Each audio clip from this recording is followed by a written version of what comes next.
Hi everyone and welcome back. Today we're going to be going over Unit 8, Lesson 7, which is making predictions about populations.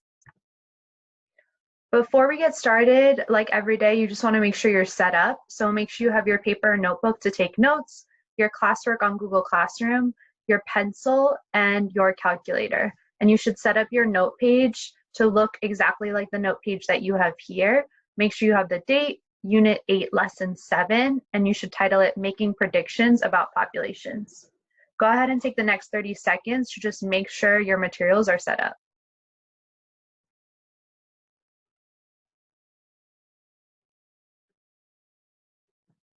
Okay, before we get started today, I want to do some review of some of the information that we learned earlier on this unit. Today we're going to be talking about sampling, and so we want to go back to some of the information we learned about sampling and surveys. Earlier on in this unit, you learned that the best samples limit the amount of bias, right? We want to choose samples that are overall representative. You also learned that a strong statistical question is one which has a variety of possible answers rather than one which has two options, right? And we've talked a little bit about how we can use samples to collect trends about populations. And also today we're going to be focusing on how we can make predictions about populations. Remember that a sample is a subset of a given population. Our driving question for today is how can we use a small set of data from a given population to make a prediction about results in a larger population? So that's the question that we're going to be answering for today. And you might be thinking, well, why are samples even useful? So we're going to go through a couple of real-world examples to help illustrate why samples can be super, super useful. So first, we can take an example such as elections, and a lot of sampling methods are used during elections. We have an election, a presidential election coming up in 2020, and often what will happen is before an election happens, people will start taking and publicizing samples and studies done with different samples that are representative of the population at large. So for example, this is a sample of registered voters that was taken from March 13th to March 17th. And it's a sample of 1,000 registered voters, right? This is asking them if today was the presidential election, who would you vote for and why? And as long as this sample is representative of the general registered voting population, it could be used to make a prediction about where we stand currently for the 2020 election results for the entire population. Another example would be testing new medicine. So given the current coronavirus pandemic that we are all dealing with, researchers are working on developing a vaccine. And in 2009, there was actually a similar pandemic, which was called the H1N1 pandemic. And researchers were able to get a vaccine for this approved. But before that happened, they had to test the vaccine on a sample population to see what were some of the potential negative effects before they released it to the entire population. So here you see a chart that represents some of the outcomes of a study they did on a sample population before they released it to everyone. So the reasons you might want to use a sample population rather than the whole population are: one, it's more efficient, right? You're sampling a smaller number of people, and so it takes less time. And two, it could allow you to test something before it's available to everyone. For example, the vaccination that we just saw and or any product you're trying to release. Okay, so now let's look at a math problem. So this is your think about it problem for today. Gabby conducted a survey to try and determine how many people in Brooklyn eat fast food at least once per week. She took 2 random samples. The first one, she asked every 10th person at a movie theater. For her second sample, she asked people leaving a Popeyes. Her results are shown below, and you can see the results from each of her samples shown below. My first question is, and this is question 1 for this video, what do you notice about the 2 samples when you look at the results? You're going to take the next minute to just go ahead and type your response for question 1 in the chat feature. Your teacher is going to go ahead and pause this video, and you're just going to chat in your response to this question. What do you notice about the samples? Go ahead and pause the video and do that now.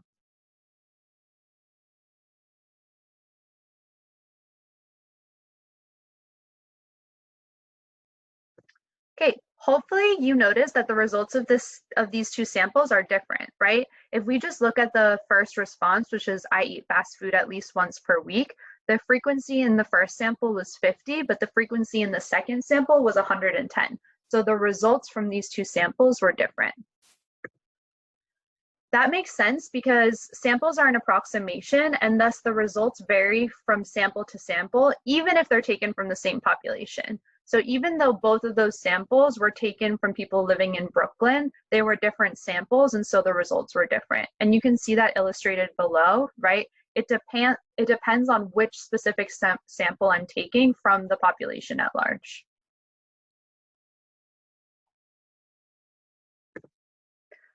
All right, so let's go back to that question. And I have a second question for you now, which is I want you to consider, remember the first sample was taken at a movie theater, the second sample was taken at a Popeyes.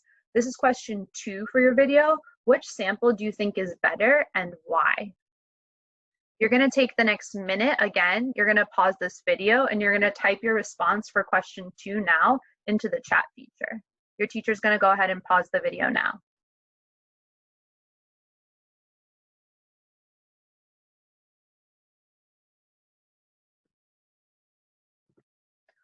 All right, let's talk about this.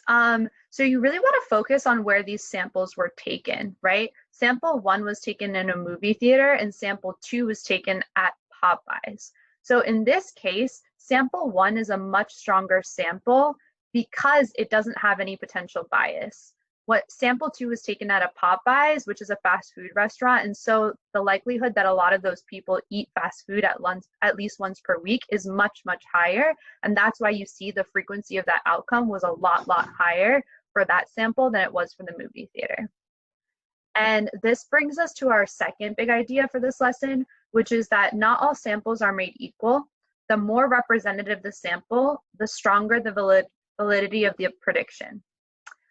So in this case, the first sample is a lot stronger because it's more representative of the general population. And the second sample was not as strong because it's not as representative of the general population and it's too specific of a sample. All right, so now let's incorporate some math into this. Assuming that you had the same question and we're focusing now on using the stronger sample, which was more representative at the movie theater. We're trying to answer this question, which is approximately how many people would you predict eat fast food if there are 130,000 people living in Brooklyn? So let's focus in on some annotations you want to be making for a problem like this. The first thing you want to annotate for is what you're interested in from the sample. So this question is asking me how many people in Brooklyn eat fast food at least once per week. I know right away that the response I'm interested in is the first one, which says I eat fast food at least once per week. The second thing you want to be annotating for is the total population size. In this case, we know that the total population size is 130,000. Okay, when you're solving a problem like this, there's two different strategies that you can use. I'm going to present both to you. The first strategy is proportional reasoning. When you're using this strategy, the first thing you need to do is you need to calculate the total sample size. Sorry, you need to determine the total sample size, right? So in this case, I need to add up 50 plus 105 plus 45 to get my sample size of 200. The second thing you need to do, and here I'm showing you my work, is you need to set up a proportion, right? In this case, I've set up a proportion with 50, which is the number of people who said I eat fast food at least once per week. And then I've placed that one over the total sample size, which we know is 200. And I've set that equal to an unknown value, which is what I'm trying to solve for, over the total population size, which was 130,000. Once I have that proportion set up, I can solve for my unknown. In this case, 50 times 650, which gives me 32,500. This brings me to my last step, which is just making sure I have my answer statement. About 32,500 people would be predicted to eat fast food. So now let's move on to the second strategy, which is using percents. The first step for this strategy is actually the same as the one we just saw. You still need to determine the total sample size. So once again, you go ahead and you add up all of those values and you get 200 for the total sample size. From there, it's a little bit different. So here's the work. Step 2, you want to determine the percent of interest in the sample. So for this one, we were interested in the 50 people who said that they eat fast food at least once per week. We're placing that over the total sample size of 200, and we're getting that 25% of people in that sample said that they eat fast food at least once per week. Then what we're going to do is extend that to the total population. So now the question we're asking ourselves is, well, what is 25% of 130,000, which we know is the total population size? And in order to calculate that, you find the part of the total for the larger population. So what we do here is 25%, we convert it to a decimal, so it's 25/100ths, multiply it by 130,000 and get the same answer of 32,500. Last step is the same. You still want to write your answer statement, which once again is about 32,500 people would be predicted to eat fast food. I want to focus in on this word about that you saw included in both of the strategies I used. The reason this is super, super important is because predictions are not exact. They are an approximation. And so for that reason, even though you're making a prediction, it's not 100% sure. And so you want to make sure that you're using the word about to indicate that there's not an 100% sure chance that this is actually going to happen. All right, now that I've shown you how to do a problem, you're going to answer this question on your own. First thing, I'm going to read it out loud for you. Albert asked a random sample of 40 of his peers how many siblings they have. He recorded the data in the table below. There are a total of 4,000 students in Albert's school. Approximately how many students at his school would he expect to have at least one sibling? You are going to have 3 minutes now, and you're going to go ahead and solve this problem on your own. As you're solving, you're going to type your response for video question 3 now in your classwork on Google Classroom. So you're going to go ahead and pause the video now and complete this question and enter your response in Google Classroom. You have 3 minutes. Go ahead and pause now.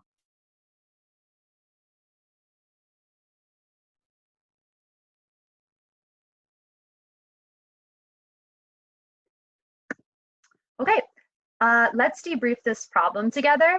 So here you have the problem, and these are the annotations that you would have wanted to have made for this problem. The total sample size in this case was 40. The total population size was 4,000. And then here we're interested in having at least one sibling. So you're interested in 1 sibling, 2 siblings, 3 siblings, or more than 3 siblings, which are all options in the data that you see below. Some of you might have only focused on the 1 sibling and used 10, and that could have led to an incorrect answer. When you add up the number of votes for these 4, you have 10 plus 12 plus 7 plus 3, and that gives you a total of 32 votes. From there, you could have used either strategy. You could have used proportional reasoning, which you see at the top. 32 over 40 equals some amount over 4,000. You multiply 32 by 100 and get 3,200. You could have also used percents, which is the second strategy you see on the bottom. 32 over 40 is 8/10, which would be 80%. And when we take 80% of 4,000, we get the same value of 3,200. Finally, you should have had an answer statement. In this case, about 32,000 would be expected to have at least 1 sibling at Albert's school.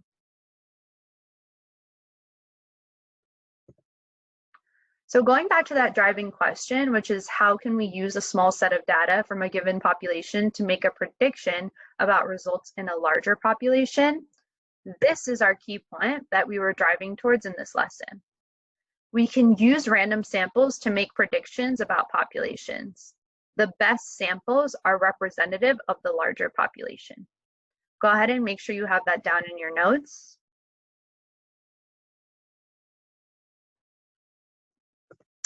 And you're about to get started on some independent practice. You're going to have 6 classwork problems, so problems 1 through 6, and then 2 exit ticket problems. Remember as you're working that you want to be grounded in these 3 core ideas. First, samples are an approximation and thus vary sample to sample, even when taken from the same population. Second, not all samples are made equal. The more representative the sample, the stronger the validity of the prediction. And third, predictions are not exact, they are an approximation. As you're solving, you remember that you can use either strategy, which you see here, proportional reasoning, or percents. Good luck!